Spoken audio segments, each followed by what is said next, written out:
Scope में data upload करने के बाद हमें उसके बाद किस तरह से वर्किंग करनी है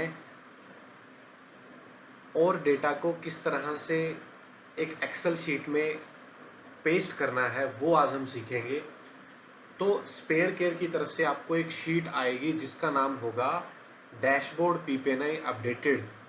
तो ये हर डीलर को अपने अपने ग्रुप में मिल जाएगी। उसको हमें किस तरह से अपडेट करना है और उसके लिए हमें कौन कौन सी 2 रिपोर्ट्स की ज़रूरत होगी वो हम सीखेंगे। तो सबसे पहले हमें चाहिए होगी ऑर्डर स्टेटस रिपोर्ट जो हमें महिंद्रा से मिलती है, और दूसरी रिपोर्ट पीपीएनआई जो पार्ट हमने अप्रूवल लिए हैं उस डेटा की लिस्ट हमें स्कोप से मिल जाएगी। सिंपल शो पीपीएनआई करेंगे और एक्सपोर्ट कर लेंगे तो डेटा एक्सेल में मेरे पास रिपोर्ट में आ जाएगा जिसका नाम होगा पीपीएनआई रिपोर्ट। तो अब हम देखेंगे कि इसे पेस्ट कैसे करना है और पेस्ट करने के बाद इस डेटा पे वर्किंग किस तरह से कर सकते हैं। तो डैशबोर्ड पीपीएनआई अपडेटेड जो स्पेयर केयर से आएगी उसे हम ओपन करेंगे। यहाँ मेरी शीट ओपन है। तो यहाँ मुझे 2 शीट्स नज़र आएंगी। पहली शीट का नाम होगा सेल ऑर्डर स्टेटस। यहाँ मुझे वो शीट प्लेस करनी है जो मुझे महिंद्रा से रिसीव होगी। स्कोप डैशबोर्ड पीपीएनआई एक्सपोर्ट, यहाँ मुझे वो डेटा डालना है जो मुझे स्कोप से मिलेगा। तो किस तरह से उसे डालेंगे सबसे पहले हम देखेंगे। स्कोप डैशबोर्ड पीपीएनआई एक्सपोर्ट, तो पीपीएनआई रिपोर्ट को ओपन करेंगे। सबसे पहला काम हमारा यहाँ होगा एडवाइजर को कॉपी करेंगे और नेक्स्ट शीट में पेस्ट कर देंगे। इसमें से रिमूव डुप्लीकेट करेंगे तो मेरे पास एडवाइजरों का डेटा आ जाएगा जो मेरे वर्कशॉप के एडवाइजर हैं। सिंपल कॉपी करके पीपीएनआई जो डैशबोर्ड की रिपोर्ट जो स्पेयर केयर से आपको मिली है वहाँ उसे पेस्ट कर देंगे एडवाइजर नेम में। ये आपको एडवाइजर नेम यहाँ पे दिख रहा होगा। पेस्ट करेंगे और एक बार और कॉपी करके इसको नीचे तक पेस्ट कर देंगे, मतलब डुप्लीकेट हो जाएगा। 2 बार ये डेटा दिखेगा यहाँ पे।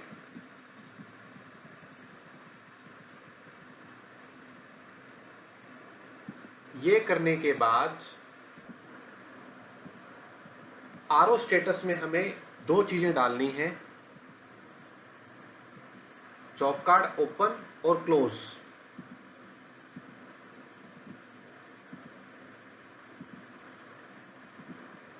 तो सिंपल पहले मैं ओपन डाल दूंगा जहां तक मेरा लास्ट एडवाइजर है।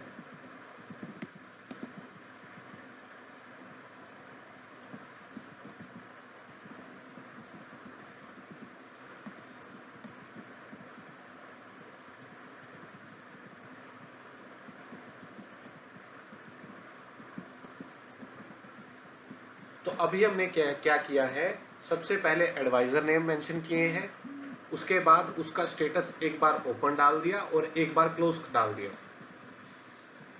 ये वर्किंग करने के बाद अब हमें स्कोप की वो रिपोर्ट यहाँ पे डालनी है जो हमें स्कोप से मिली है। सिंपल कॉपी पेस्ट करेंगे डेटा को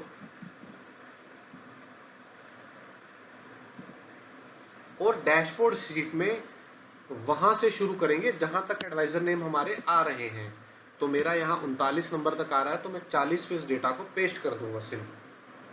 तो मेरा डेटा पेस्ट हो चुका है।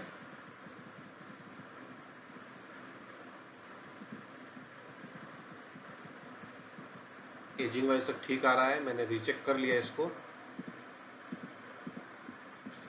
उसके बाद सेकंड शीट हमारी आती है सेल ऑर्डर स्टेटस जो हमें महिंद्रा से मिलती है। सिंपल महिंद्रा वाली शीट को ओपन करेंगे,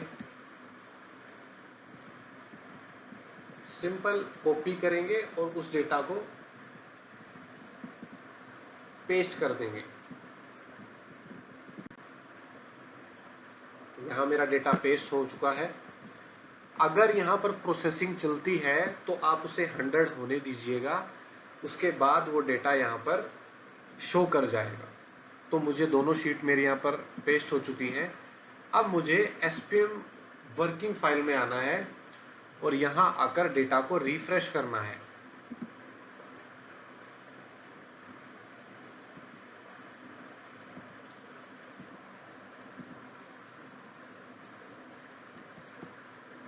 तो शीट को सिंपल रिफ्रेश कर लिया है हमने। एक बार रिफ्रेश कर लेंगे।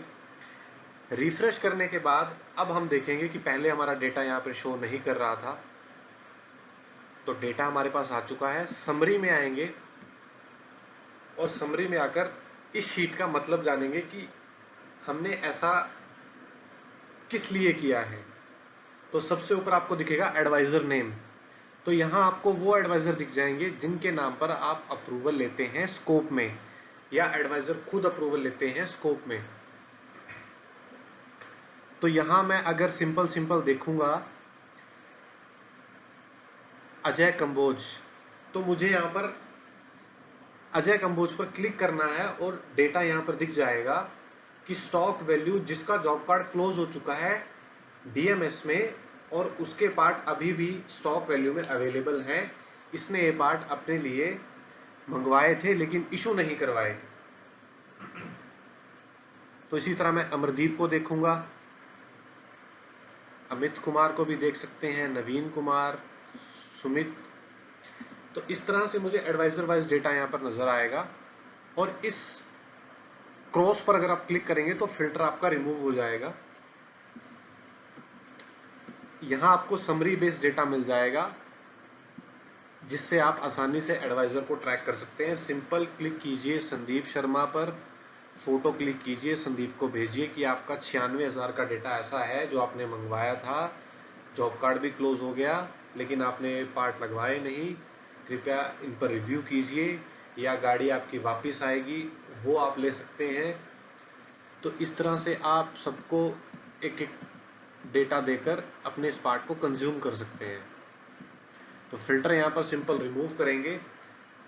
अब यहाँ पर दिख रहा है OOQ।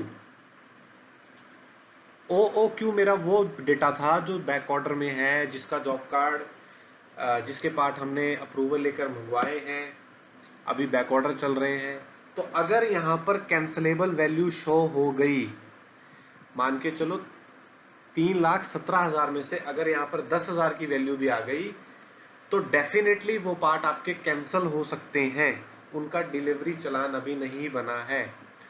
तो अगर ऑर्डर कैंसलेबल वैल्यू यहाँ पर आ गई, बैक ऑर्डर की वैल्यू, तो आप उसको डेफिनेटली कैंसिल करवाएं ताकि वो पार्ट आ ना जाए,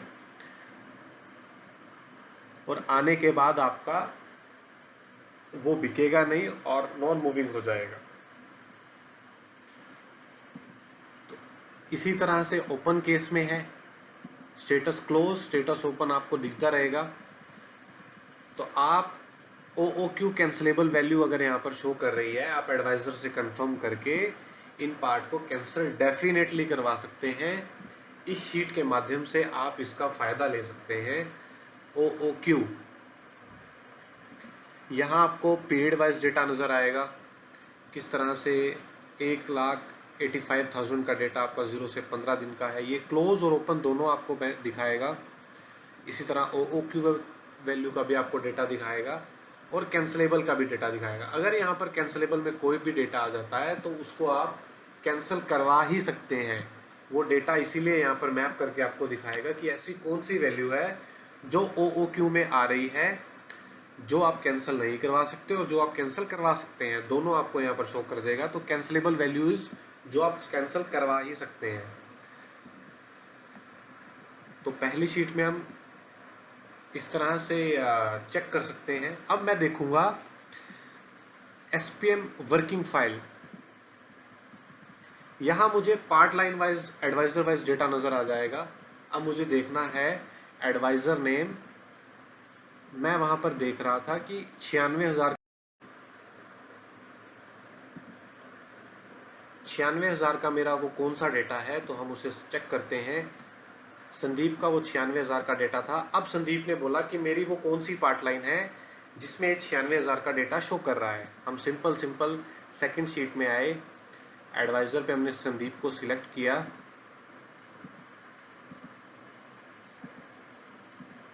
और आपकी वो पार्ट लाइन नज़र आ गई जो संदीप ने अप्रूवल लेकर पार्ट मंगवाए हैं लेकिन लगाए नहीं। यहाँ पर आपको सम नज़र आ जाएगा 96,000। तो इस तरह से आप पार्ट लाइन भी देख सकते हैं,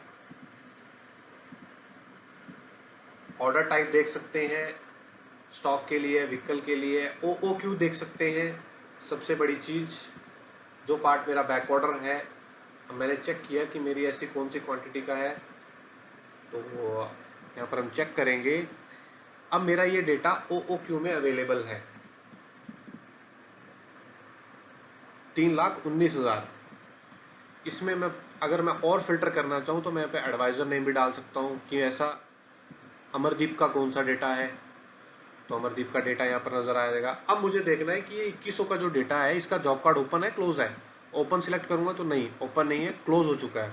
अब मैं देखूँगा ये कैंसिल करवा सकता हूँ या नहीं।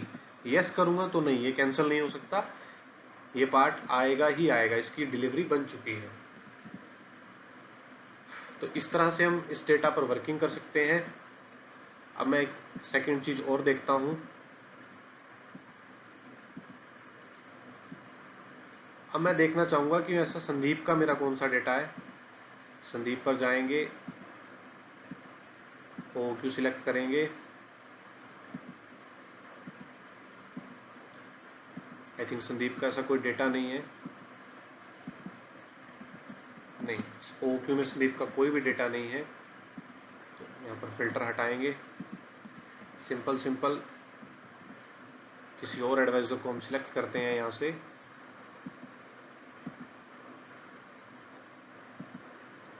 तो एडवाइज़र ने मेरा यहाँ पर, ये तो एक ही क्वांटिटी का है जो 7,000 वैल्यू का है। मुझे देखना है कि ये 7,000 का जॉब कार्ड ओपन है, क्लोज है।